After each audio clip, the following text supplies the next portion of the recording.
Right, hello there everybody, Adam Clery from FourFourTwo here, and we have been inundated, barraged with messages asking us to do a video on why Enzo Maresca's Chelsea just keep winning. But then the one day I can actually do that video, they go and draw against Nottingham Forest.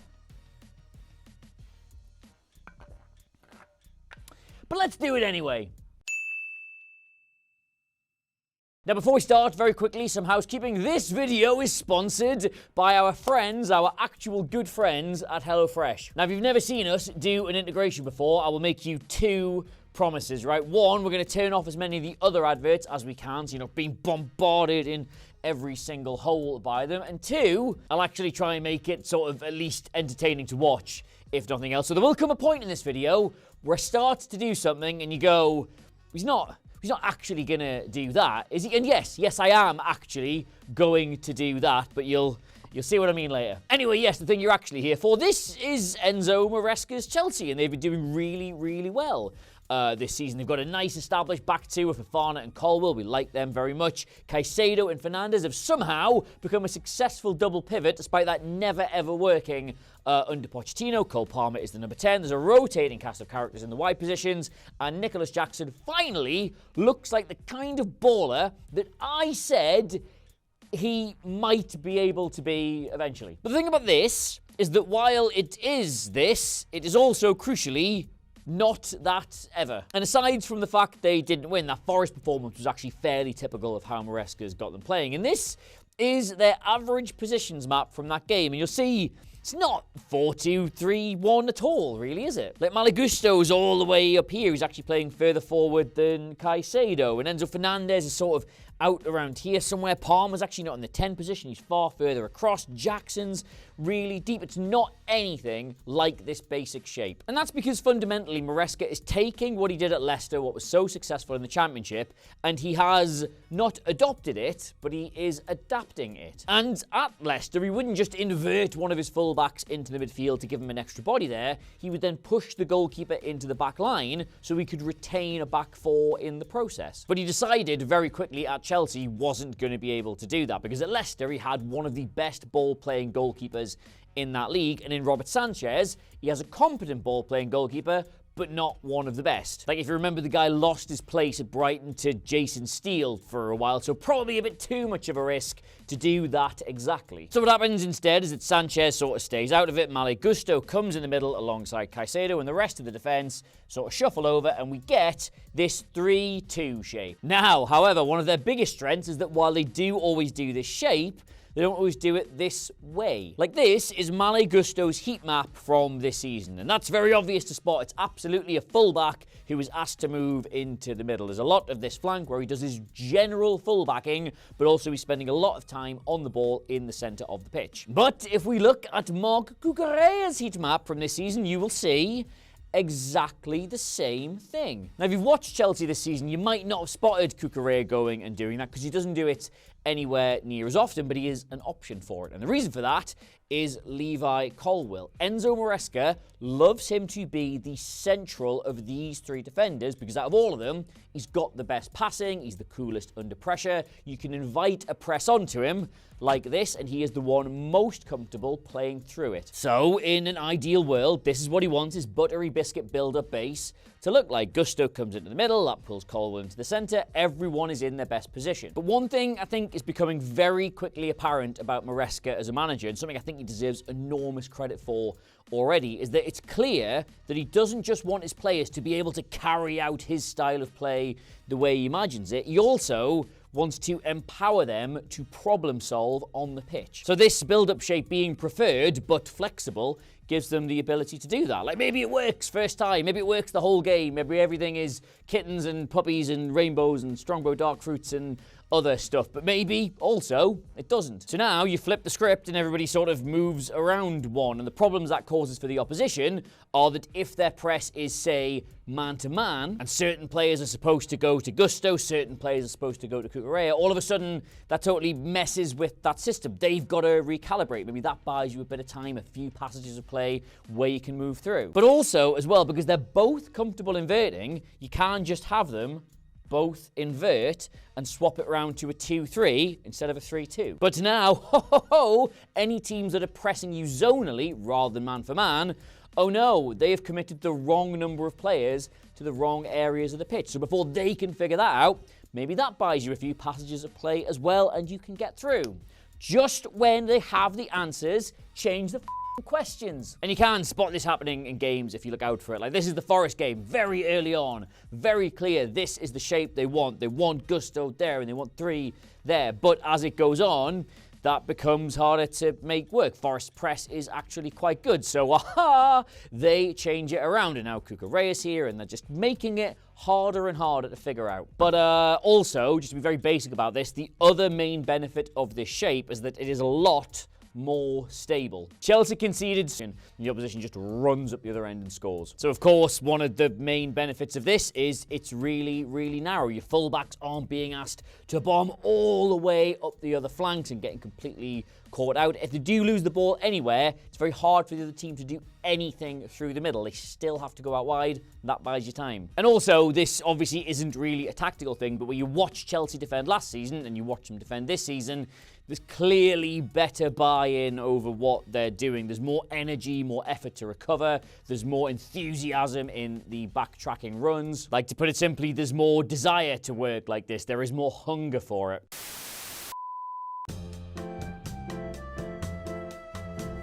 Speaking of ravenous, it's time to play a fun game of, is he going to make this delicious 𝗘𝗫𝗧𝗏 spiced chorizo pilaf, or is he going to burn the office down? Because one of those things is going to happen. Now, fun fact, right, the last time we did one of these videos, I made some crack about how, oh, I like to cook a lot, and oh, I think I'm really good, but because I spend so much time being like the world's most irritating goalkeeper and making these videos for you, it's sometimes hard to get all the stuff together, so I do legit use HelloFresh because it makes the shopping, it makes the ideas, it makes the portions really easy. But then a friend of mine, who is absolutely real, by the way, not just made up for the purposes of this point, said, oh, that's all well and good for you, Adam, with your decades of what I presume is professional culinary training, but I can't cook, and there's no point me signing up for this. So, to prove him wrong, because he definitely does exist, remember, I am making the nicest thing you would have all week on a 𝗬𝗍𝗍 table, with a camping stove, and with the sugar I had to raid from the office tea-making facilities. All the stuff is pre-proportioned out for you. Their instructions are mercifully short and easy to follow, and the selection of recipes is absolutely class. It saves you time, it saves you money, it saves you waste, and I mean, come on. How easy this is. You can cook, you can, and you deserve a treat. So there is a link, because there's always a link. It's on either the QR code or down below, and if you use that, it'll take you to hellofresh.co.uk/4unique. And if you go there and you use that code FOUR unique, you will get 60% off your first box, which is loads. You'll get 20% off your next 2 boxes, which is loads, and you'll also get free desserts for life, which is free desserts for life. And also, like I said last time, we would not waste your time advertising something I could not personally vouch for, and this is actually really, really, really nice. So, yeah. So if you would like some of this action, then, yeah, we've got a link, we've got an offer, go treat yourself, you deserve it. Anyway, back to the video. Genuinely, really nice that. Anyway, yes, so stable base, yes. So when Maresca gets the Chelsea job, probably the 2 biggest questions are A, how's he going to use Cole Palmer, and B, how's he going to use Enzo Fernandez? And the beauty of this system is it allows you to do that fabled box midfield where you sort of have dual 8/10s in the system, and that should theoretically be the perfect use of both of those players. Now, for Palmer, it absolutely is. We did a video just on him specifically that is on the channel. You can go and give that a watch. But one of the major takeaways from it was he loves to be in this half space here. He is the 10, yes, but he doesn't want to be too central and he doesn't want to be too far right. He wants to be in this gap between the 2. It makes him an absolute nightmare to mark. It gives him the sort of space to create chances for other players. It gives him the sort of space to attack, to create chances for himself. stuff. He has been fantastic in this role. His heart is singing. But on the other side, and maybe this is a little bit harsh, he's only played like 5 games or something this season. I do not think this is getting the best out of Enzo Fernandez yet. Now, if you watched any of the videos I did on Chelsea last season, you will know I think he is a wonderful, dogged, creative, intelligent footballer. I'm just waiting for whatever his role is at Chelsea to finally click. And I thought it would be this, but so far, it isn't. Like, the beauty of having these two 8/10s is how it works with the two wide players, because either they will hold their width, they'll stay really wide, that'll stretch the defence, and that gives these players the space to play into, or if they drop off and manage to pull a defender with them, it gives them the space to directly attack in behind. And then you want players in these positions who are creative, who are also intelligent, like Palmer and Fernandez are, and that gives them the chance to create. Like, you've seen a million squabillion of these Chelsea chances already this season. Intelligent movement, manipulating the defender, creating the space, and then the ball coming in. But the problem is that right now it is almost always Cole Palmer playing that killer ball, whether it's to the player on his side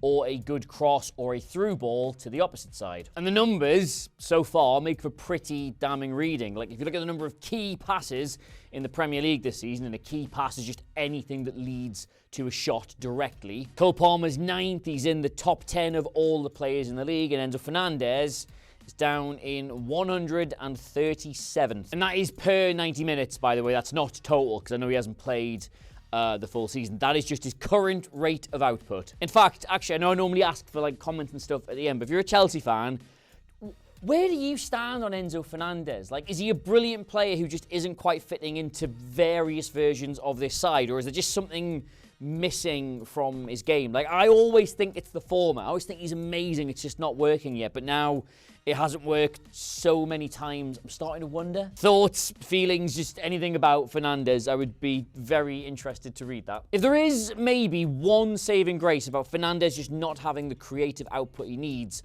on that side, it's possibly that Maresca's got this system designed that's not really a problem. Like, another bonus of having 𝗕𝗓𝗍𝗪 being the one that inverts is that puts him right behind Cole Palmer. Now, Cole Palmer, again, as we discussed in the other video, which you should go and watch at some point, he doesn't just like to move away from the 10 position, he likes to drop extremely deep. Like, sometimes he just wants to get on the ball. And this is his heat map in the Forest game. Very convenient for me, who says he plays in this half space. You can see he's spending most of the game in the half space, but there's also this little blob just sort of here. And if you do an usher, you take that, you rewind it back to the Brighton game where we got 4 goals, you can actually see he did most of his work in that right wing back area. And that's just him going to find the ball, which Maresca absolutely encourages him to do. And against a high line like Brighton, he did it more because when he got on it, there was more chances to play the ball in behind. Less against Forest because they were defending. But the reason I mentioned 𝗕𝗓𝗍𝗪 is because when Palmer just vacates that area, having a fullback who likes to go forward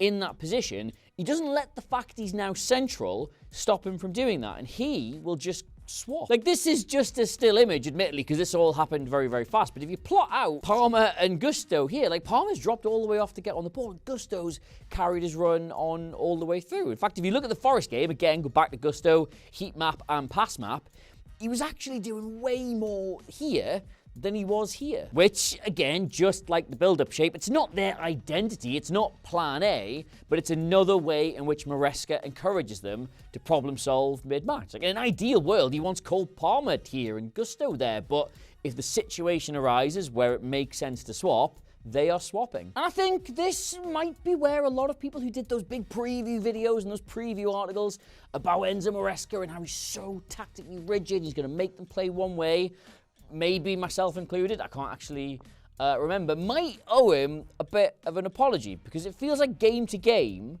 they change their identity very well. Like I mentioned before there, how much Cole Palmer dropped off, sat deep, and exploited Brighton's high line in that match. And Chelsea were, in my opinion, much the better team. They got the goals that their performance deserved, and they had like 40% possession. Like, even though they were at home, they allowed Brighton to dominate the ball, and they picked them off really, really well. But then in the Forest game, which, let's face it, they absolutely should have won, they went to a far more possession-based system. They had 65, 66% of the ball. They went from being like deep and counter-attacking and exploiting space to swarming and dominating and pulling them apart from a low block. And that's genuinely quite impressive to have done in the space of, like, what, 8 Premier League games? Like, the guy's come in, he's recognised a limitation in his own system. By the way, he wanted the goalkeeper to move forward, so he didn't do that. He changed it up straight away. But also, he recognised he's working with better players who have more to their game than perhaps some of the lads he had in the Championship, and put them in a system that was rigid and had structure and was going to let them do things really, really well, but also